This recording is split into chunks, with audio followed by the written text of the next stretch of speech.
Let glory shine. From the ashes I rise.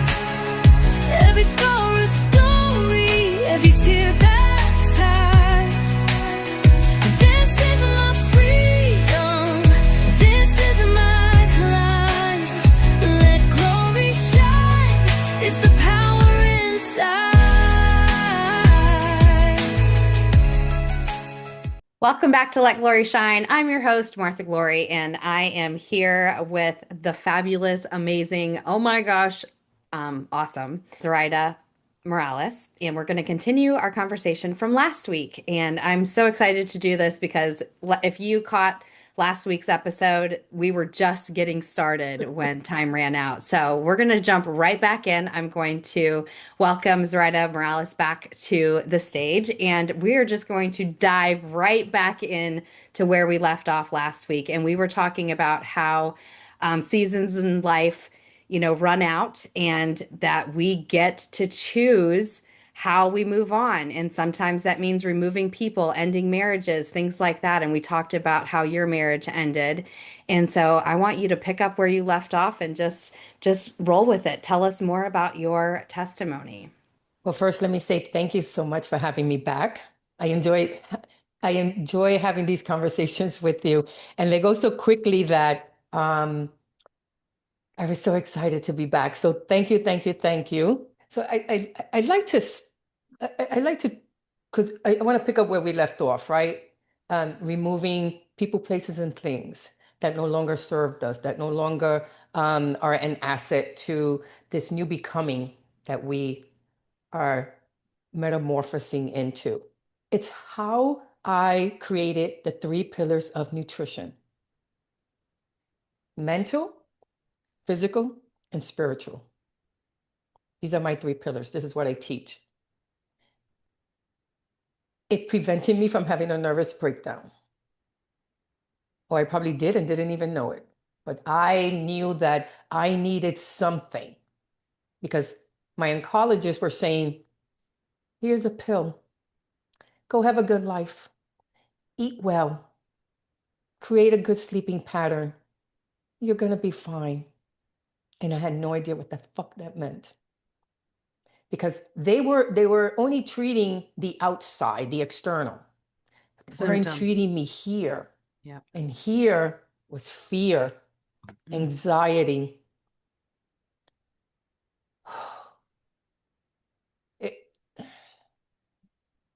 My heart broke. I actually, when I got my diagnosis, I had a conversation with God. And I went like this: I quit. I quit you. Now, that's a phrase that we said in the South Bronx of New York City in the 70s.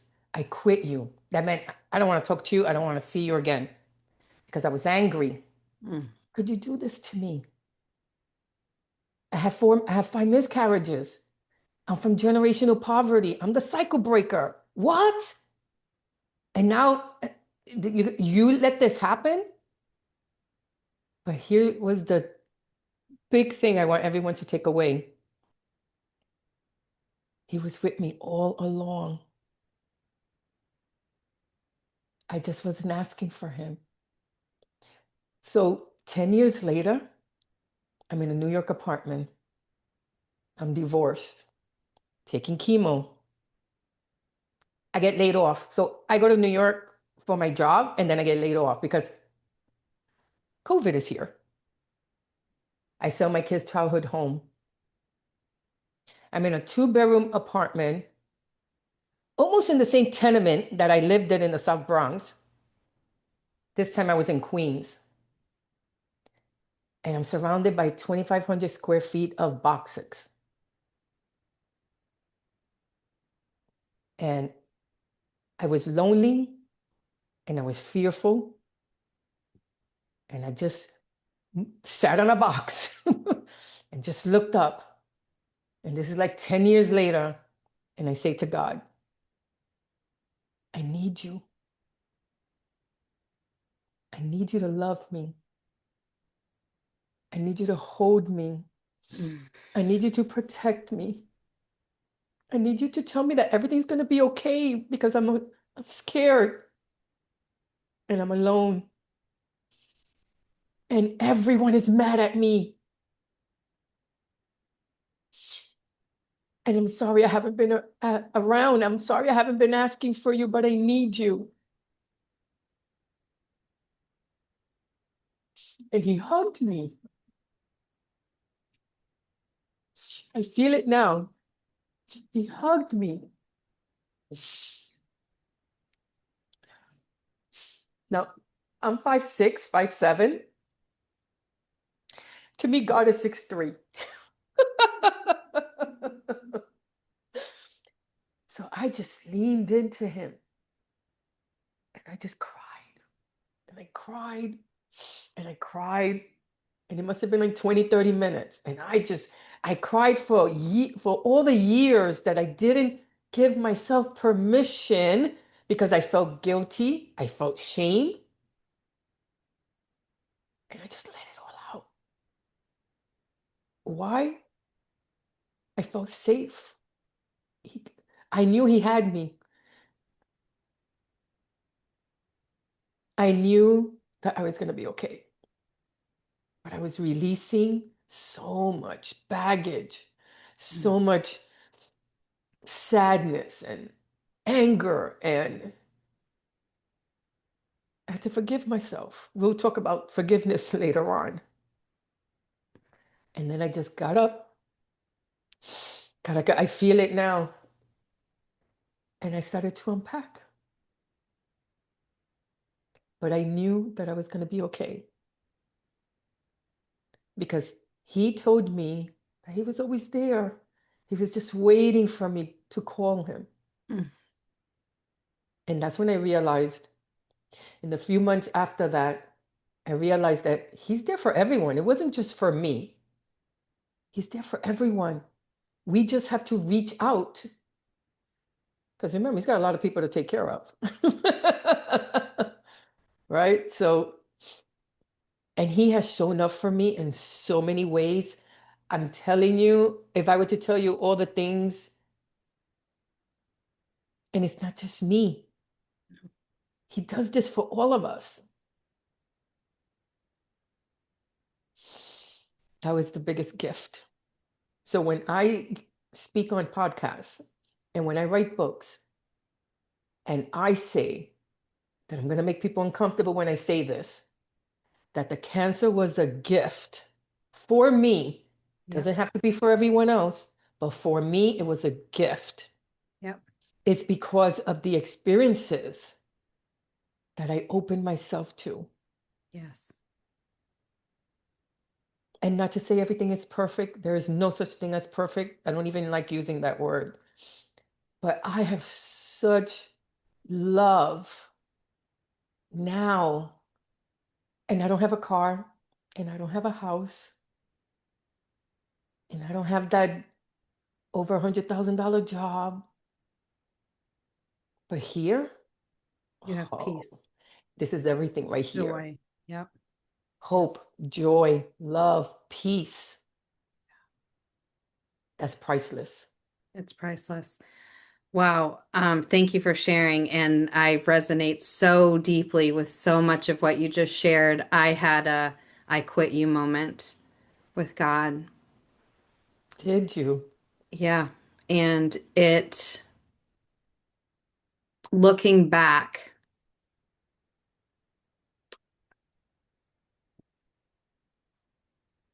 I realized that I had to go through even that. I had to quit even God in order to find self. And when you shared the visual of the boxes, my whole life was boxes and cages and prisons of my trauma, of the identities that I took on in order to survive. So when you shared about beginning to unpack, I saw that so clearly as the beginning of my trauma healing journey of finally starting to unpack and break free of the prisons, of the cell, of the cage, of the boxes, right? And then to look back 14 years now, I've been on this journey, and to look back to when I finally accepted back God back into my life and getting that hug, I had the same experience. It looked different. For me, God is not 6'3". God is like 11, 12. Like it's just so enormously omnipresent, just so huge, right? But I remember the hug, and I remember God saying, I didn't run from you. I was always here, and I was always going to wait for you to come back. Yeah. I didn't change. I'm the same yesterday, today, and forevermore. And I love you, and I'll teach you to love you because I can't love myself unless I understand I was loved first. Yes. And that's something I don't know that everybody gets is we can't truly know the love of self and understand the devotion to self Yeah. until we feel loved by our creator. You can feel loved by your parents, by your friends, by your kids. It's different. Different. It's a soul love So love. that is so deep and omnipresent and raw because nothing escapes that love. There's no sin too big. There's no mistake too bad, right? His love never changes, and it's always waiting for us to reclaim it. And so I felt that so deep. And then when you talked about just being held in the embrace of our creator and crying, I remember that guttural cry for me. It was a guttural cry. Yeah. And the reason I could cry that and the reason you could cry and you said it was safety. I had never been safe in my entire life. My nervous system had been hijacked from age 7, as Or yours, for or me. earlier. Yeah. Right. That's just the first memorable hijack, right? Yeah. And so I had never felt safety. Yeah. I had never felt safe to be in this physical form. And so that guttural cry, that guttural release, that permission I gave myself to say, I'm going to live in this space, in this safety of me and you. That's it. Everything else can go. I'll figure it out. I'll navigate it Yeah. because my strength comes from here. My strength comes from the one who knows me better than anybody else, God and me.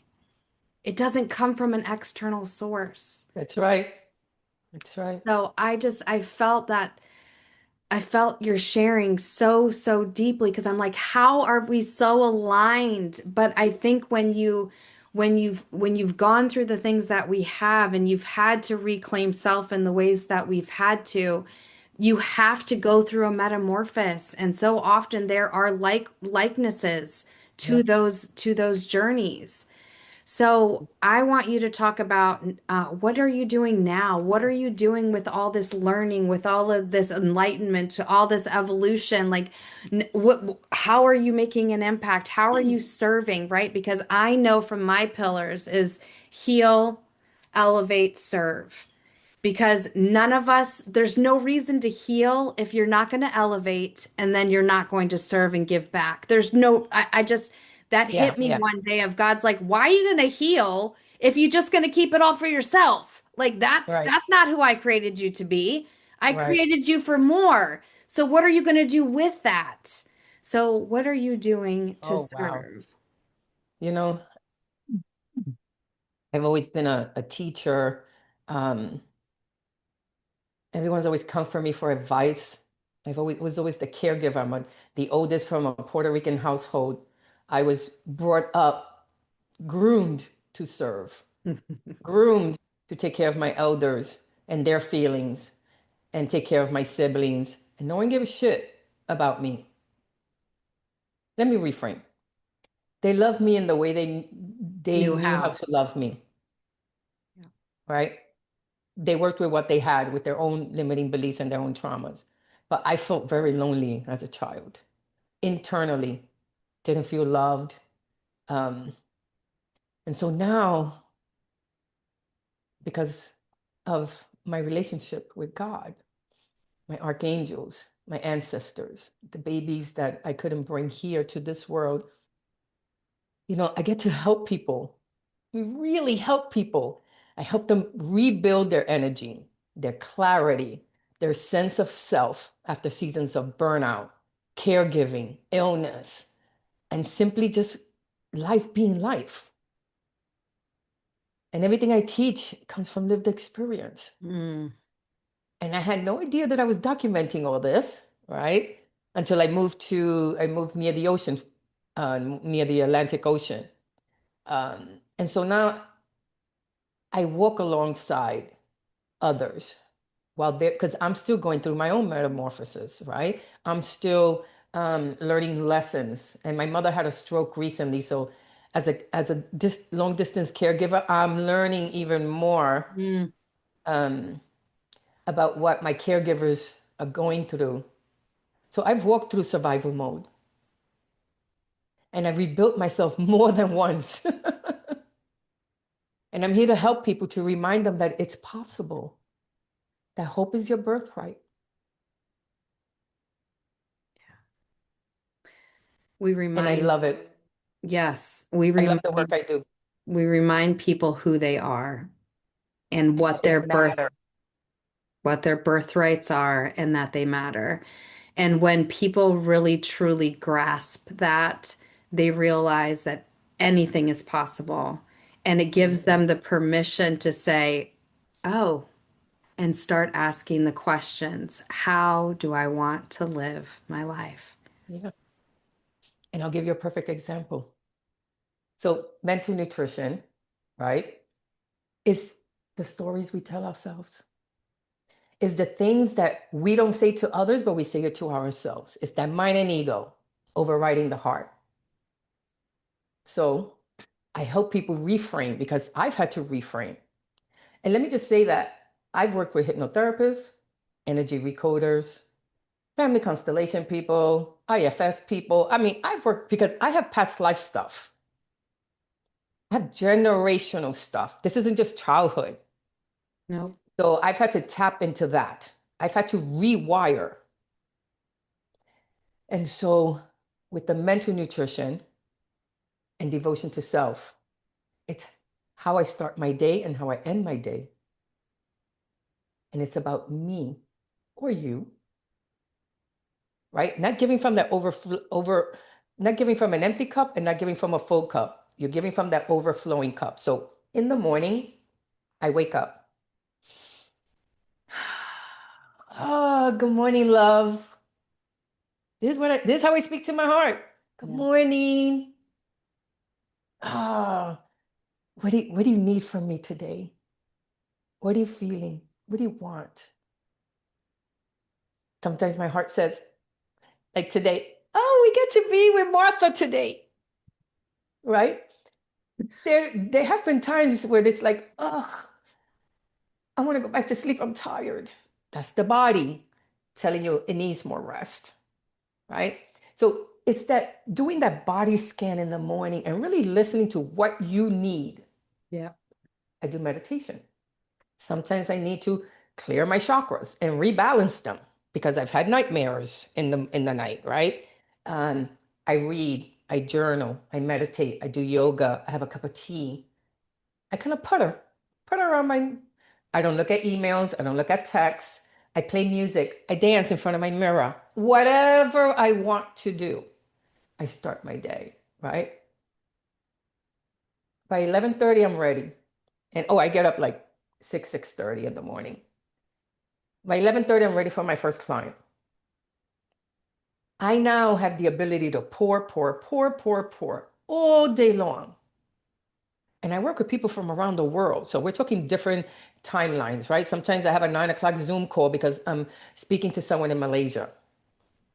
And so by the end of the evening, I'm not totally spent. I'm not resentful because who did I give first to? Me.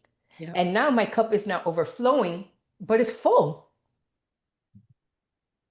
Yep. So now what do? I anchor that evening to mirror my morning. I do a 10-minute yoga. I stay still. I have a good, nutritious meal, all clean. I listen to some music. I may do a puzzle because puzzles make me happy. Sometimes I'll take a walk after dinner. I tap into that 6-year-old Zoraida who didn't feel safe and Yes. ask her, what do you need right now from me? I'm here for you. I love you, whatever you want. And I just listen. Oh, and by the way, and my friends are like, I can't believe you do this, but I schedule myself at 3 o'clock every day just to be with God, just to be with God.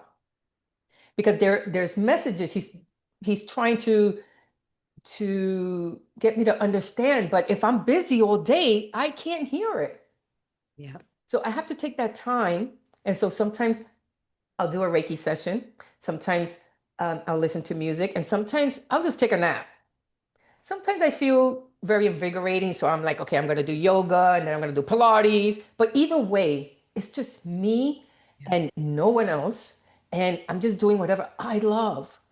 And the message is, oh, I'm known to take salt baths between Zoom calls. That's another way. Now, I don't always recommend it because I've been late to 2 meetings, only 2 in the last 7 or 8 years, because I was like, oh my God, I got a meeting. I got a Zoom meeting. I got to get out of this tub, right? But again, it's to tap into whatever makes your 6-year-old happy. I teach people that.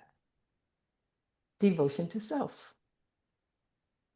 I do it every day, morning and night. Yeah. That way, I'm not overgiving. That way, I'm not resentful. And I'm always loving myself. My Yeah. spiritual teacher says it's important. God wants you to love yourself and Mm. love yourself some more. Yeah. Don't ever forget that. Yeah. It's not narcissistic. It's No. not self-absorbed. He wants you to love yourself, because here's the It's not thing. selfish, yeah, or self-serving.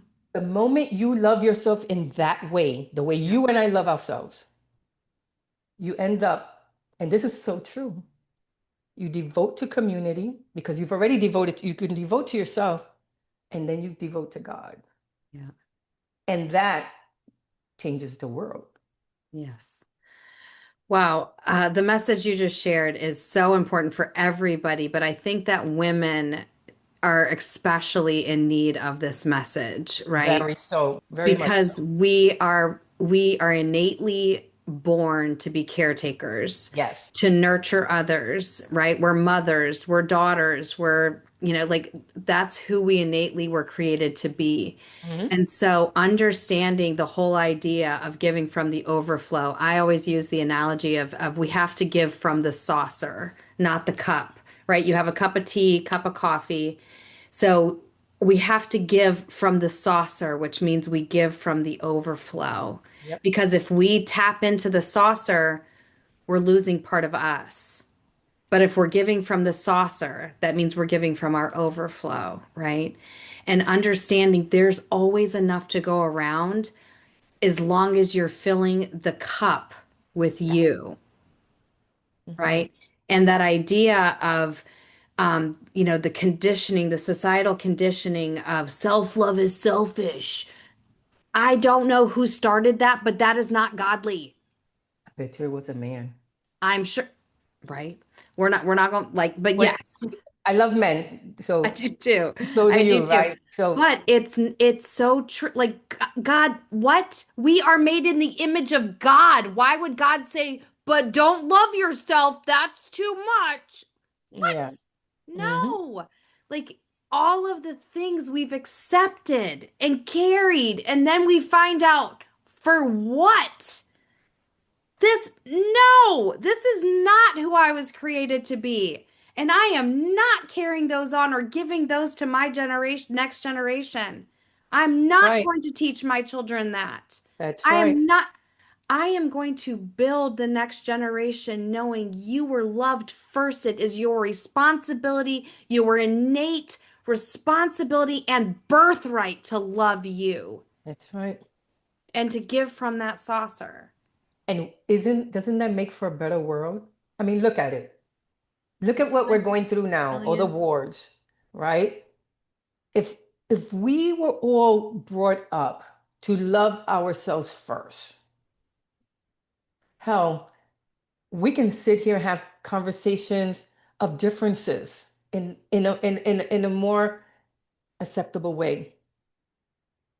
It would change everything. I know it doesn't sound like something huge, but it does. That ripple effect is huge. It's big. It It changes the world. is. It is. It changes the world, especially women who are at an age where now their children have left the house because they went to college, they got married. Their spouses, they may be widowed, they may be divorced.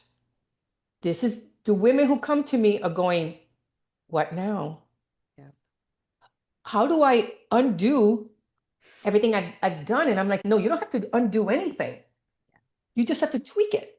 Have to shift it. Yep. And you do these things with micro habits. They don't have to be. See, you and I are in this for a 1%. while. You and I have been 1%. in this for a while. But you and I both know that it started with those micro habits. And whenever we want to make a shift, you do the micro habits. Yeah. So not too long ago, I was on a show, actually, a workshop. And I did a 30-minute devotion to self goal setting using AI. I showed people how to devote to self using AI in less than 5 minutes. And so what did I do? I gave them my energy quiz, which shows them not where they're deficient, it just shows them where they're at that moment, because it shifts every week, right? And so one of the gentlemen said, okay, my mind, right, is at 10%. I want to increase that. I want to show up more of myself. So how can you help me? So we asked ChatGPT, how can he make these kind of shifts? I forgot exactly what he wanted to do in less than 5 minutes. And ChatGPT gave us a whole bunch of stuff, and everyone was like, whoa, including me. I mean, Yeah. we don't have to take giant leaps. No. They're And by just the way, we're little. going to include that quiz in the show notes so you can take that quiz as well. So I will include that link because everybody should get to share this. Zoraida, I'm so sorry. We are out of time again. It's like there's just not enough time to get all of the goodness out of you. What a blessing. Thank you so much for coming on my show. Thank you so much for sharing your heart, your realness, your authenticity, your joy. It's been such a privilege and a pleasure for me. I just want to say thank you, thank you, thank you. I just appreciate you. And I hope that we continue these conversations and that we continue to change the world from this place. So, And we will. And thank you very much. You're welcome. I enjoyed myself. And Thank I always enjoy being with you, Martha. Absolutely. Thank you for watching another episode of Let Glory Shine. I will be back, same place, same station next week.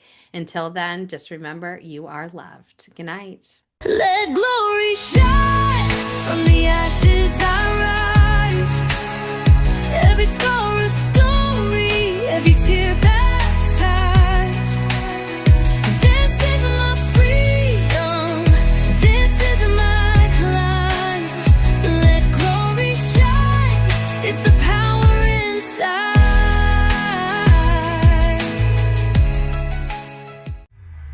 This is your prosperity era.